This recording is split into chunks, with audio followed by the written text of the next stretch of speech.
भी काम नहीं किया। और ये तक भगवान बुद्ध की सूरत को देखने लगता है।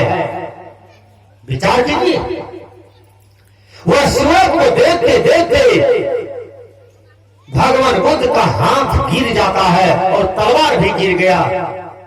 और भगवान बुद्ध कहते हैं कि तुम कौन हो? कहा मैं महात्मा बुद्ध हूं। कहा तुम ही महात्मा बुद्ध हो? कहा हाँ, नाम तो सुने हैं। अच्छा, आप महात्मा बुद्ध हैं? कहा हाँ, मैं महात्मा बुद्ध हूं। तब महात्मा बुद्ध कहते हैं तुम कौन हो? कहा मैं उंगली माल हूं। कहा तुम लोगों को क्यों काटते हो, मारते हो, धन छीनते हो? कहा मुझको मजा आता है। 2010 में मेरा प्रवचन चल रहा था देवीगंज, नरपतगंज, अररिया जिला में। देवीगंज स्टेशन के बगल में बहुत बड़ा पंडाल लगाया था। 2010 की बात मैं कह रहा हूं। वहां मेरा प्रवचन हुआ। 3 रोज का कार्यक्रम था और बहुत सुंदर कार्यक्रम रखे थे। पासवान समाज, यादव समाज, 2 समाज मिलकर के रखे थे। तो देवीगंज स्टेशन के बगल में कुछ धनाढ़ बस्ती है, 3-4 किलोमीटर हट के है कन्हेली। कन्हेली के आगे ऐसे कोई गांव है जहां पर डीएम का बेटा, एसपी का बेटा, दरोगा का बेटा, मास्टर का बेटा हाथ में बड़ा बड़ा तलवार, धनुष, थ्रिनाट, बंदूक, गोली, यह सब लेकर के डकैती करने गया था। लेकिन लोग पुआर में आग लगा लगा करके इतना बड़ा इंजोर बना दिया कि कोई डकैती नहीं कर पाया। सब जैसे तैसे भाग खड़ा हुआ और कन्हेली देकर के सब भाग रहा था। कन्हेली देकर के भाग रहा था। कन्हेली का यादव समाज ने हिम्मत दिखाया। आग में आग लगा लगा करके पुआर में जहां तहां ढेर लगाता है ना लोग, पूरा इंजोर कर दिया। और जहां जहां पकड़ाया सब डकैत को मारते चला गया। समुच्चा डकैत को मार दिया। उसमें से एक डकैत बचा, वो था दरोगा का बेटा। विचार कीजिए। और उसी ने सारी बात बताया कि इसमें जितने भी डकैत मारा गया है, युवक मारा गया, कोई गरीब घर का बेटा नहीं था। सब सुख से डकैती करने आए, मजा लेने के लिए आया, आनंद लेने के लिए आया। कोई डीएम का बेटा, कोई एसपी का बेटा, कोई मास्टर का बेटा, कोई कलेक्टर का बेटा, लेकिन सब मारा चला गया कन्हेली में। विचार कीजिए। कन्हेली के लोगों ने बताया आज से 10-15 साल पहले पूर्व की घटना है। तो विचार कीजिए, कोई लोग बड़ा आनंद से गलत काम करते हैं कि गलत काम करने में आनंद आता है, लेकिन जब उसी का रिजल्ट वो भोगता है तो बहुत चिल्लाता है। उस समय जब चिल्लाता है तो लोग कहते हैं इसको जमराज पकड़ने आता है। जमराज को पकड़ेगा, उसी का करनी का फल है। कबीर साहब ने कहा माटी का खिलौना माटी में मिल जाएगा। कहे कबीरे सुनो भाई साधो, आखिर पछताएगा।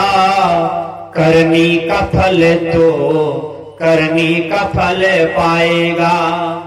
जब करनी का फल निकलेगा तो उस समय संसार के लोग कहेंगे तुमको यमराज आया पकड़ने के लिए, अब चिल्लाते क्यों हो? आपके ही पाप कर्म के दंड है। उस समय रोइएगा, पछताइएगा, आपके ही पाप कर्म का दंड है। भगवान बुद्ध ने कहा तुम लोगों को क्यों मारते हो, क्यों काटते हो, क्यों धन छीनते हो? अंग्रेमान ने कहा हमको मजा आता है करने में। एक आदमी से मैंने पूछा कि देखिए भाई, मैं आपके गांव में 7 रोज से प्रवचन करता हूं, लेकिन आपसे कोई खुश नहीं है। आप इतना कुकर्म क्यों किए हैं इस समाज में? कहा बाबा करने में मजा आता है, लोगों को सताने में मजा आता है, लोगों को दुख देने में मजा आता है। जब कोई रोता है, चिल्लाता है, प्राह काटता है तो मुझको हंसी आती है। जो मेरे चरणों में माथा नहीं टेकता है मैं उसको अपार दुख देता हूं। अपार परेशान करता हूं, ताकि तंग आकर के फिर मेरे ही चरणों में गिरे। विचार कीजिएगा, कोई कोई आदमी पाप कर्म करने में मजा लेता है, लेकिन ऐसे पापी था रावण, ऐसा ही पापी था कंस, ऐसा ही पापी था दुर्योधन। रिजल्ट क्या हुआ उसके जीवन में? आज कोई आदमी अपना बेटा पोता का नाम रावण, कंस, दुर्योधन तक रखना नहीं चाहता। इतना बड़ा दाग लगा हुआ है तीनों नाम में। विचार कीजिएगा, इसलिए पाप किसी का नहीं होता है, और पुण्य कर्म जो होता है वो आपको सुखदायक है, शांतिदायक है, मुक्तिदायक है। कबीर साहब ने कहा, रतन का जतन कर, माटी का श्रृंगार, आया कबीरा फिर गया फीका है संसार। कबीर साहब कहते हैं, आया कबीरा फिर गया, मतलब बार बार आते हो, बार बार जाते हो, बार बार जन्मते हो, बार बार मरते हो, बार बार जन्म लेते हो, बार बार चार आदमी से उठा के स्मशान घाट में ले जाता है और तुमको मट्टी के तर में गाड़ता है, पानी में फेंक देता है, लकड़ी के ढेर में देके जला देता है। अरे अभागे, तुम्हें लाज नहीं आता कि बार बार तुम मरते हो, जन्मते हो? ऐसा क्रियाक्रम करो इस धरती पर, मनुष्य तन में, कि तुम परमात्मा के घर में अपना कुर्सी तैयार कर लो, भगवान के घर में, खुदा के घर में इतना बढ़िया कुर्सी तैयार कर लो कि फिर उस लोक से इस लोक नहीं आना पड़े। उसी को मोक्ष कहा जाता है, उसी को मुक्ति कहा जाता है। इसलिए रतन का जतन कर, माटी का श्रृंगार, आया कबीरा फिर गया फीका है संसार। हमने कहा था कि जब बच्चा माँ के पेट में रहता है 1 घंटा का, तो उसका उम्र कितना बड़ा होता है? बोलिए, वो बच्चा का शरीर कितना बड़ा होता है? माँ की पेट में हम 1 घंटा वाला है। ठीक है,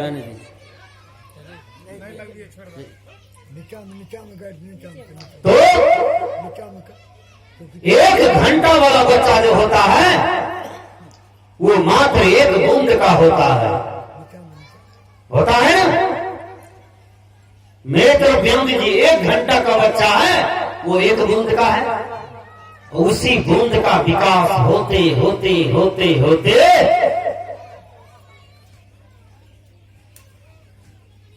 1 बीत का, 1.5 बीत का बच्चा हो जाता है। माँ के पेट में है, जब माँ की पेट से निकला वही बच्चा 3.5 हाथ का आदमी बनता है, 4 हाथ का आदमी बनता है, कोई कोई 5 हाथ का हो जाता है। चलिए हरियाणा पंजाब में देखिए कितना लंबा लंबा लोग है। यहाँ भी कोई कोई आदमी बड़ी लंबा हो जाता है, देखे होंगे थोड़ा टट्टी, उतना लंबा कोई नहीं है टोला है। तो 1 बूंद का वही आदमी है, 1 बूंद से ही सब सृष्टि का निर्माण हुआ, आपके जीवन का निर्माण हुआ। विचार कीजिए, वो बूंद कहां से आया? संस्कृत के विद्वान ने कहा, रसा दर्पण ततो मांसम, मांसन मेरा मेदसु अस्थि ततो मजया, मजया शुक्र संभवा। जो खाया जाता है उसका रस बनता है, रस से रक्त बनता है, रक्त से मांस बनता है, मांस से मेदा बनता है, और मेदा से अस्थि बनता है, और अस्थि से कट छट के बीज बनता है। जो बीज आपके अंदर में है वो बीज स्वप्न दोष में भी बह जाता है, कुसंग में बह जाता है। स्वप्न दोष उसको कहते हैं।